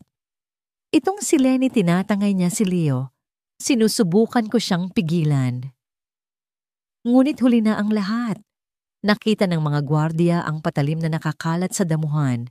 Nakita ni Daniel ang itsura ng purong takot sa mukha ng kanyang anak, isang takot na hindi nakatutok kay Lenny, kundi kay Richard. Hawakan siya. Utos ni Daniel. Sa mga gwardiya tumutukoy kay Richard. Pero Daniel, ako ang biktima dito. Protesta ni Richard habang dinadakma siya ng mga gwardiya. Sa mga sandaling iyon, dumating ang dalawang babae na siyang magiging huling pako sa kasinungalingan ni Richard. Si Michelle at Doña Victoria. Nakita ni Michelle si Leo na umiiyak sa bisig ni Lenny. Ang lahat ng pagdududa na itinanim ni Victoria sa kanyang puso ay biglang naglaho na parang bula. Wala siyang nakitang kidnapper. Ang nakita niya ay isang tagapagtanggol. Tumakbo siya at niyakap ang dalawa. Leo, Lenny, anong nangyari? Si Doña Victoria naman, nang makita ang nasirang plano, ay agad na kumilos. Richard, anong ginawa mo sa apo ko? At ikaw, Lenny, bakit mo siya dinala dito? Sinusubukan niyang palabasin na pareho silang may kasalanan. Ngunit ang hagulgol ng isang bata ang siyang nagsabi ng katotohanan. Si Tito Richard, masama siya, Mami. Humihikbing sabi ni Leo, itinuturo ang pinsan. Kinuha niya ako. Ayaw niya akong ibigay kay Tita Lenny. May kutsilyo po siya. Ang mga salita ng isang inosenteng bata ay mas matimbang kaysa sa 1,000 testimonya. Natigilan ang lahat. Ang bawat piraso ng palaisipan ay nabuo sa isip ni Daniel ang chismis ang mga pag-atake kay Lenny. At ngayon ito, humarap si Daniel kay Richard, ang kanyang muka ay nababalot ng isang galit na hindi pa nakikita ng sinuman. Isang malamig at nakamamatay na galit. Magsalita ka. Sabi ni Daniel, ang boses ay mababa, ngunit mabigat. Bago kita mismo ang pumatay. Sa ilalim ng matinding presyon at sa pag-asang gumaan ang kanyang parusa, bumigay si Richard. Ang kanyang tapang ay biglang nawala. Hindi ko to plano mag-isa. Nanginginig niyang sabi, utos lang sa akin. Utos niya. Itinuro niya ang tanging taong may kakayahang mag-utos sa kanya. Itinuro niya si Doña Victoria. Isang nakabibinging katahimikan. Ang hangin ay tila naging yelo. Lahat ay napatingin sa matriarka. Si Doña Victoria sa unang pagkakataon sa kanyang buhay ay namutla. Ang kanyang postura ay gumuho. Ang kanyang kapangyarihan ay naglaho. Lumakad si Daniel papalapit sa kanyang ina. Ang bawat hakbang niya ay tila yumanig sa lupa. Huminto siya sa mismong harapan nito, ang kanyang mga mata ay pinaghalong sakit at pagkasuklam. Mama, sabi niya, ang kanyang boses ay basag sa bigat ng katotohanan. Para sa ano? Para sa pangalan ng pamilya, para sa karangalan. Handa mong ipahamak ang sarili mong apo para lang patunayan ang isang punto. Daniel, hindi. Hindi totoo yan. Nauutal na tanggi ni Victoria. Huwag kang magsinungaling. Sumabog si Daniel, ang kanyang sigaw ay puno ng lahat ng sakit at galit na kinimkim niya sa loob ng maraming taon. Nakita ko kung paano mo tratuhin si Michelle. Nakita ko kung paano mo siraan si Lenny. Akala ko hanggang doon lang yon. Pero ito. Itinulak niya si Richard na hawak pa rin ng mga gwardya, kaya napaluhod ito sa lupa. At ikaw, sabi niya kay Richard, hindi na kita kamag-anak. Mabulok ka sa kulungan. Pagkatapos muli siyang humarap sa kanyang ina. Ang galit sa kanyang muka ay napalitan ng isang malungkot na desisyon. Tapos na, Mama. Sabi niya, ang kanyang boses ay pinal at walang buhay. Tapos na ang paghahari mo sa pamamahay na ito. Mula ngayon ang bawat desisyon dito ay gagawin ko at ng asawa ko. Masyado ka nang lumayo. Sa harap ng kanyang anak, ng kanyang manugang ng kanyang apo, at ng lahat ng kanilang mga tauhan, si Doña Victoria de Villa, ang reynang bakal, ang hindi matitinag na matriarka, ay napaluhod sa damuhan. Ang kanyang mga balikat ay nanghina. Ang kanyang mga mata ay napuno ng luha ng pagkatalo. Sa isang iglap na wala sa kanya ang lahat, ang kanyang kapangyarihan, ang kanyang dignidad, at higit sa lahat ang respeto ng kanyang sariling anak.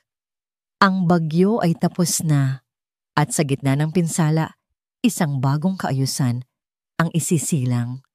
Isang buwan ang lumipas mula ng gabi ng paglalantad. Ang katahimikan sa mansyon ng mga De Villa ay hindi na ang dating malamig at mabigat na katahimikan. Ito na ngayon ay isang katahimikan ng kapayapaan ng isang bagong simula. Si Doña Victoria, sa isang tahimik na kasunduan, ay lumipat sa isa sa mga vacation house ng pamilya sa Tagaytay. Walang iskandalo, walang sigawan. Isang simpleng pag-alis na nagselyo sa pagtatapos ng kanyang paghahari. Si Richard naman ay humaharap sa kasong frustrated kidnapping, isang kahihiyang habambuhay niyang dadalhin. Ang mansyon ay humihinga na ng mas maluwag. Si Michelle ay namumukadkad, hindi na isang ibon sa hawla, kundi ang tunay na may bahay nagpapatakbo ng tahanan ng may ngiti at kumpiyansa. Si Daniel, bagamat may pilat pa rin sa puso dahil sa ginawa ng kanyang ina, ay mas naging mapagmahal na asawa at ama. Ang krisis sa negosyo ay unti-unti na rin niyang nalalampasan, dala ng bagong inspirasyon. Isang gabi matapos nilang patulugin si Leo, ipinatawag ni Daniel at Michelle si Lenny sa kanilang silid-aklatan. Ang silid na dati puno ng tensyon at mga anino ay maliwanag na ngayon. Nakaupo ang mag-asawa sa isang sofa. Sa mesang nasa harapan nila ay may mga dokumento. Tumayo si Daniel nang pumasok si Lenny. Hindi ito ang kilos ng isang amo sa kanyang katulong. Ito ay kilos ng respeto. Lenny, maupo ka. Magiliw na, sabi ni Michelle. Umupo si Lenny, ramdam ang pagbabago sa hangin. May kailangan po ba kayo, ma'am, sir? Ngumiti si Daniel. Wala kaming kailangan, Lenny. Kami ang may ibibigay. Inilatag niya ang mga dokumento sa mesa. Alam namin na ang pinakamalaking pangarap mo ay ang mabigyan ng maayos na buhay ang pamilya mo sa probinsya. Itinuro niya ang unang dokumento. Ito ang titulo ng isang lupain sa bayan ninyo. May sapat na espasyo para sa isang bahay at isang maliit na bukirin. Nakapangalan na sayo. Nanlaki ang mga mata ni Lenny. Bago pa siya makapagsalita, itinuro ni Michelle ang pangalawang dokumento. At ito naman, Lenny, ay isang passbook. Isang starting fund para makapagsimula ng sarili ninyong negosyo ang mga magulang mo at para sa pag-aaral ng mga kapatid at pamangkin mo. Sagot na namin hanggang sa makapagtapos sila ng kolehiyo. Napatingin si Lenny sa mga papel pagkatapos ay sa mag-asawa. Ang kanyang mga labi ay nanginginig. Umiling siya. Ma'am, sir, hindi ko po matatanggap to. Sobra-sobra na po. Walang sobra, Lenny. Maring sabi ni Daniel. Sa katunayan, kulang pa ito. Paano mo babayaran ang isang buhay? Paano mo babayaran ang kapayapaan ng loob? Paano mo babayaran ang pagpapakita sa amin kung ano ang tunay na kahulugan ng katapatan? Lumapit si Michelle at hinawakan ang mga kamay ni Lenny. Ang kanyang mga mata ay nangingilid sa luha. Hindi ito bayad utang, Lenny. Isa itong pasasalamat. Isa itong regalo mula sa aming pamilya. Sa isang miyembro ng aming pamilya. Doon na bumuhos ang mga luhang pinigilan ni Lenny. Hindi luha ng sakit o takot, kundi luha ng purong kaligayahan. Isang kaligayahang hindi niya akalaing mararamdaman niya sa buong buhay niya. Pero, paano na po si Leo? Tanong niya sa gitna ng pag-iyak. Iyon nga ang pangatlong bagay. Ngumiti si Daniel. Hindi ka namin pinapaalis, Lenny. Ito ay para sa pamilya mo. Pero ikaw ang hiling namin ay manatili ka. Hindi na bilang katulong na may sahod. Tumingin siya kay Michelle, pagkatapos ay kay Lenny. Gusto naming manatili ka dito bilang si Tita Lenny ni Leo, bilang kapatid namin, bilang bahagi ng pamilyang ito habang buhay, kung papayag ka. Hindi na kailangan ng salita. Ang mahigpit na yakap na ibinigay ni Lenny sa mag-asawa ang nagsilbing sagot.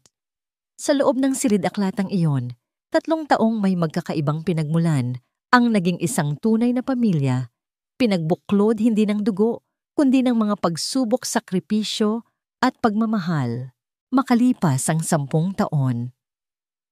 Ang hardin ng mansyon ay mas luntian at mas masigla.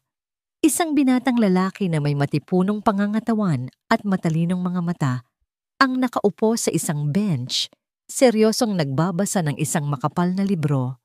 Si Leo. Anak, isang malambing na boses ang tumawag. Nag-angat ng tingin si Leo at ngumiti.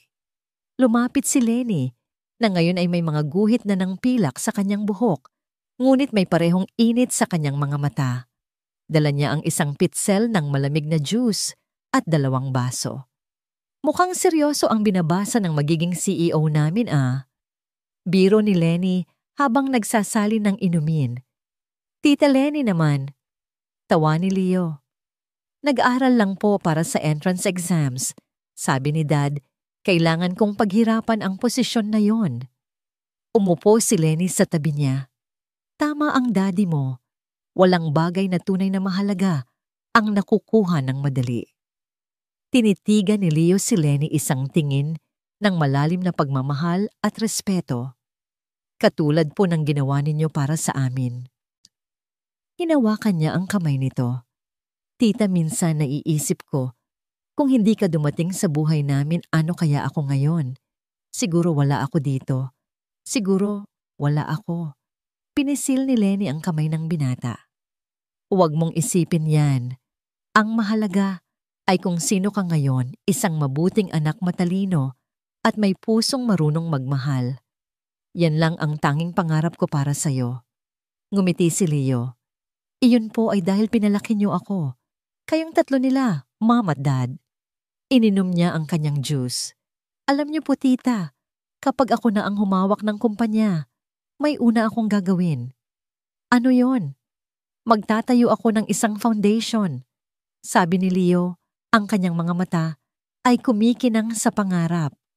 Tatawagin ko itong Lenny's Light Foundation para tulungan ang mga batang katulad ko na halos hindi nabigyan ng pagkakataon at para suportahan ang mga babaeng katulad ninyo, mga bayaning walang kapa na nagbibigay ng liwanag sa dilim. Sa pagkakataong yon, muling napaluha si Lenny. Ngunit ngayon, ito na ang pinakamatamis na luha sa lahat. Tumingin siya sa malayo sa asul na kalangitan.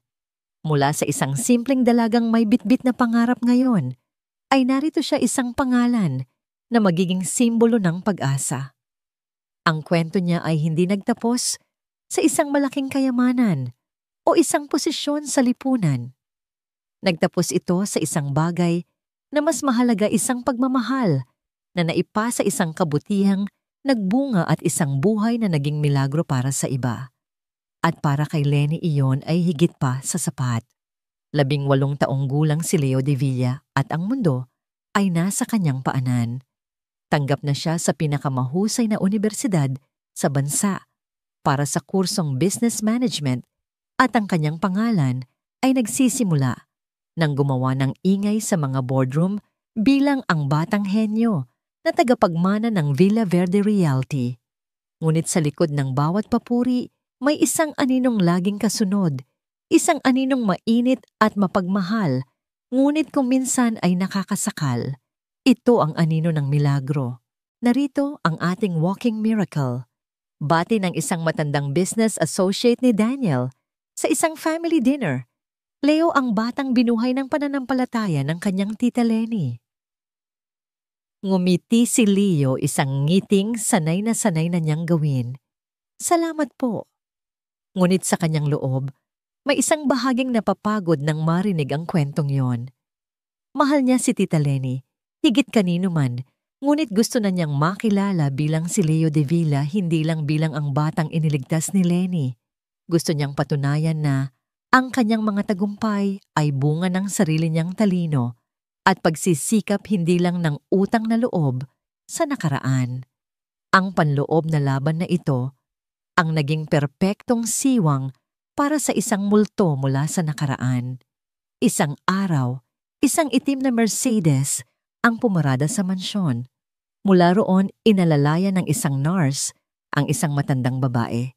Payat na ito, ang dating itim na buhok ay purong pilak na at ang bawat hakbang ay mabagal at maingat. Ngunit ang kanyang mga mata, kahit bahagyang kulimlim na, ay meron pa ring bakas ng dating nag-aapoy na kapangyarihan, si Doña Victoria. Sinalubong siya ni Daniel at Michelle sa pintuan. Ang kanilang pagbati ay magalang ngunit malamig. Pagkatapos ng 10 taon ng halos walang komunikasyon, bumalik siya dahil sa isang liham mula sa kanyang doktor. May taning na ang kanyang buhay. At ang huling hiling niya ay ang makasama ang kanyang tanging apo sa mga huling sandali. Hindi ako naparito para manggulo. Sabi niya, ang kanyang boses ay mahina na, ngunit meron pa ring awtoridad. Gusto ko lang makita ang aking apo at mamatay ng payapa sa bahay na ito. Pumayag si Daniel dahil sa kabila ng lahat inaparin niya ito. Si Lenny, mula sa di kalayuan, ay pinagmasdan ng eksena. Hindi siya nakaramdam ng galit kundi ng isang hindi maipaliwanag na kaba. Sa mga unang araw, si Victoria ay tahimik. Nakaupo lamang siya sa kanyang wheelchair sa isang sulok ng hardin, nagbabasa o nakatingin sa malayo. Ngunit ang kanyang mga mata ay laging alerto, pinag-aaralan ang bawat kilos sa mansyon. Hindi na siya ang dating reyna na sumisigaw. Isa na siyang bihasang manlalaro ng ahedres, naghihintay ng tamang pagkakataon para itira ang kanyang huling pyesa. At ang pyesang yon ay si Leo. Nagsimula ito ng simple. Isang hapon, habang nag-aaral si Leo sa hardin, lumapit ang wheelchair ni Victoria. "Leo, apo," sabi niya, "ang iyong lolo sa edad mo ay nagsisimula nang bumili ng mga lupain sa buong Maynila. Alam mo ba yon?" Umiling si Leo interesado. Nasa dugo talaga ninyo ang galing sa negosyo. Patuloy ni Victoria, ang kanyang boses ay puno ng paghanga. "Tingnan mo ang mga kamay mo. Iyan ang mga kamay ng isang Divilla, isang tagapagtayo, isang mananakop. Hindi yan namamana sa pag-aaruga lang. Nasa dugo yan." Ang mga salitang yon ay parang musikang pumasok sa tainga ni Leo.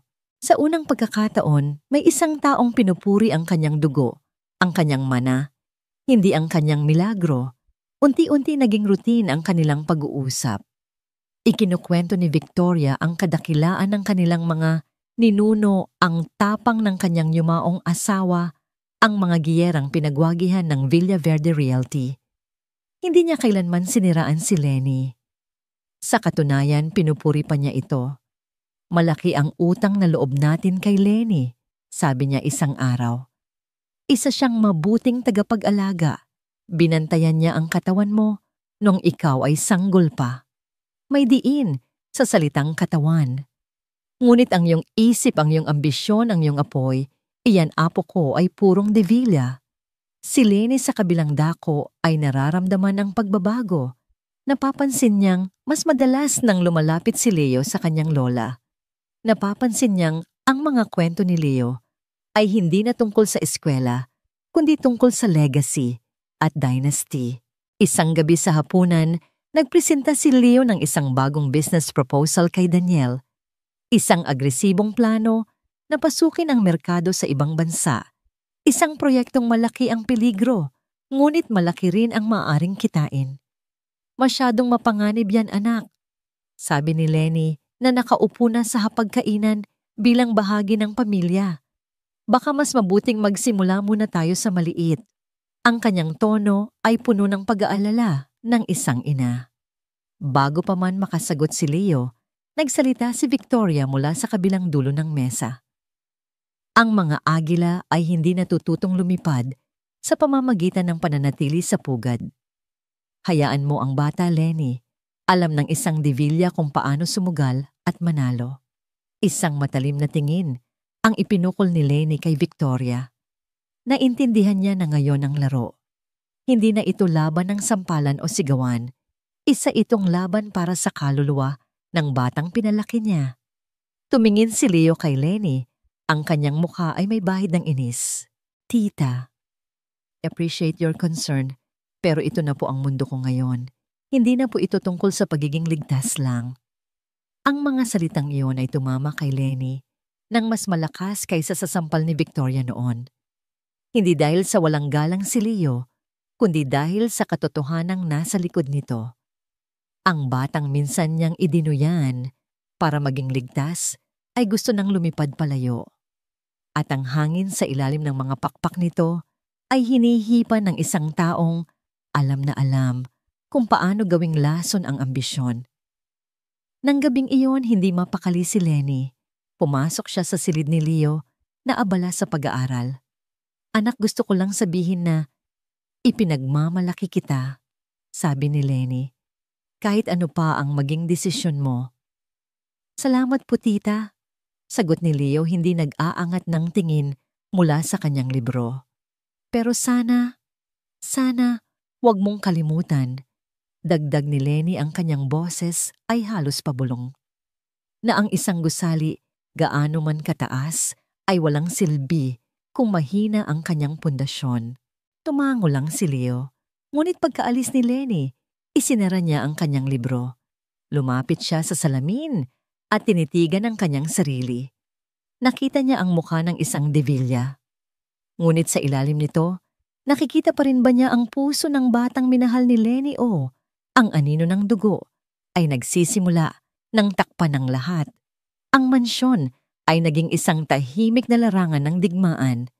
Walang sigawan, walang luha, tanging isang banayad, ngunit mabigat na tensyon na bumabalot sa bawat isa. Si Lenny ay umatras, nagmamasid, mula sa malayo binibigyan si Leo ng espasyo, ngunit ang kanyang puso ay nababalot ng sakit sa bawat pagkakataong mas pinipili ng binata ang mga kwento ni Victoria.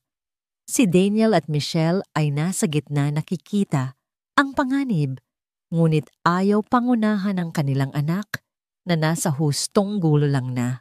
Ang turning point ay dumating sa anyo ng isang property, isang malaking lupain sa gilid ng isang komunidad ng mga mangingisda na matagal nang balak bilhin ng Villa Verde Realty para tayuan ng isang marangyang resort.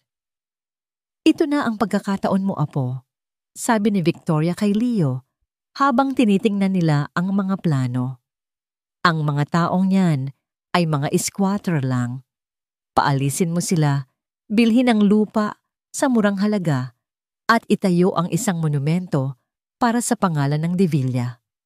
Ganyan mag-isip ang lolo mo. Walang awa, tanging progreso. Ang mga salita ni Victoria ay umalingaw-ngaw sa isip ni Leo. Progreso, kapangyarihan, dugo ng Divilla.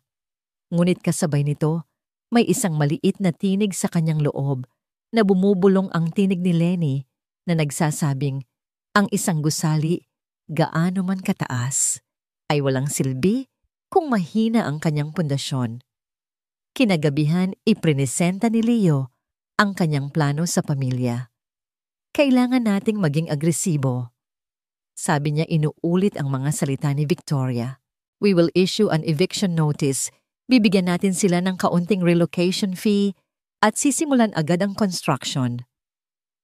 Leo, malumanay na sabi ni Daniel. Ang mga pamilyang yan ay ilang dekada nang naninirahan doon. Hindi sila basta-basta numero sa papel. Pero wala silang titulo, dadgiit ni Leo. Legally, the land is available. Kung hindi tayo ang kukuha, iba ang gagawa niyan. This is business. Mula sa kanyang upuan tumayo si Lenny. Hindi siya tumingin kay Victoria. Ang kanyang mga mata ay nakatuon lamang kay Leo. Anak, sabi niya, ang kanyang boses ay kalmado. Maari ba kitang makausap tayong dalawa lang? Nag-alinlangan si Leo, ngunit tumango. Naglakad sila papunta sa aklatan, ang parehong lugar kung saan kinilala si Lenny bilang isang pamilya. Hindi umupo si Lenny. Nanatili siyang nakatayo sa gitna ng silid. Leo, noong sanggol ka pa, may isang doktor na nagsabi sa akin, wala na siyang pag-asa. Tanggapin niyo na. Tumingin siya kay Leo. Kung nakinig ako sa kanya kung sinunod ko ang rules, wala ka sana dito ngayon. Tita, ano po ang punto ninyo? Ang punto ko, anak, ay may mga bagay sa mundong ito na mas mataas kaysa sa legalidad. Mas mahalaga kaysa sa negosyo, sabi ni Lenny. At iyon ay ang pagiging tao. Ang mga pamilya sa lupaing iyon, may mga pangarap din sila tulad ng pangarap ng nanay at tatay ko para sa akin noon. Hindi sila numero, sila ay mga kwento. Hindi siya nagalit, hindi siya nanumbat. Ang kanyang boses ay puno ng pakiusap. Hindi ko hinihiling na talikuran mo ang pagiging divilya mo. Ipinagmamalaki ko yan. Ang hinihiling ko lang, huwag mong talikuran ang pagiging anak ni Lenny, ang batang natutong magmahal ng kapwa bago matutong magbilang ng pera. Tumalikod si Lenny at nagsimulang maglakad palabas. Ngunit bago siya tuluyang umalis, huminto siya at lumingon. Ang huling desisyon ay nasa iyo, Leo. Pinapalaki kita hindi para sumunod sa akin. Pinapalaki kita para matuto kang pumili ng tama kahit na mahirap. At anuman ang piliin mo, mananatili akong tita Lenny mo. Mahal kita. Pagkaalis ni Lenny, naiwan si Leo sa katahimikan. Ang mga salita ni Lenny ay parang isang malakas na lindol na yumanig sa pundasyong sinusubukang buuin ni Victoria. Ang mga mukha ng mga ninuno niya sa mga painting ay tila nakatingin sa kanya. Ngunit ang mukha na malinaw niyang nakikita ay ang mukha ni Lenny noong gabi ng sampal, noong gabi ng pag-atake ni Richard at ngayon. Kinabukasan sa boardroom ng Villa Verde, naghihintay ang mga abogado at executives para sa pinal na utos ni Leo. Pumasok siya, hindi kasama si Victoria, hindi kasama si Lenny. Mag-isa. Good morning. Sabi niya, ang kanyang boses ay matatag. May pagbabago sa plano. Ibinaba niya ang isang bagong folder sa mesa. Hindi natin sila paaalisin. Sa halip magiging partner natin sila. Ang Villa Verde ay magtatayo ng isang bagong komunidad para sa kanila mga disenteng bahay, isang maliit na eskwelahan at livelihood programs. At sa tabi noon, binuksan niya ang blueprint. Itatayo natin ang isang resort na kasama sila sa pag-unlad bilang mga empleyado at small business owners. Hindi ito resort ng mga divilla. Ito ay magiging resort ng buong komunidad. Natigilan ang mga executives. Ito ay isang radical na ideya, mas magastos, mas komplikado. Pero Sir Leo, sabi ng isang abogado, bababa ang profit margin natin ng halos 30%. Tumingin si Leo sa kanilang lahat at sa kanyang mga mata, makikita ang pinaghalong talino ni Daniel at ang puso ni Lenny.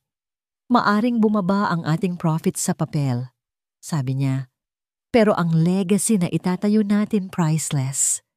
Sa mansyon, pinapanood ni Doña Victoria ang live stream ng meeting sa kanyang tablet. Nang marinig niya ang desisyon ni Leo, dahan-dahan niyang isinara ang tablet. Hindi siya nagalit. Sa halip, isang malungkot na ngiti ang gumuhit sa kanyang mga labi. Sa wakas, naintindihan niya. Nabigo siyang makuha ang isip ng kanyang apo dahil ang puso nito ay matagal nang may nagmamay-ari. Sa hardin nakatayo si Lenny, dinidiligan ang mga halaman. Hindi niya kailangang panoorin ang meeting. Alam niya sa kanyang puso kung ano ang magiging desisyon ng batang kanyang pinalaki. Maya-maya naramdaman niya ang isang presensya sa kanyang likuran. Si Leo. Walang nagsalita. Lumapit lang si Leo at niyakap ang kanyang tita Lenny mula sa likod. Isang yakap na puno ng pasasalamat, paghingi ng tawad at pangako. Ipinagmamalaki kita, anak. Bulong ni Lenny, ang kanyang mga luha ay tumutulo sa mga bulaklak.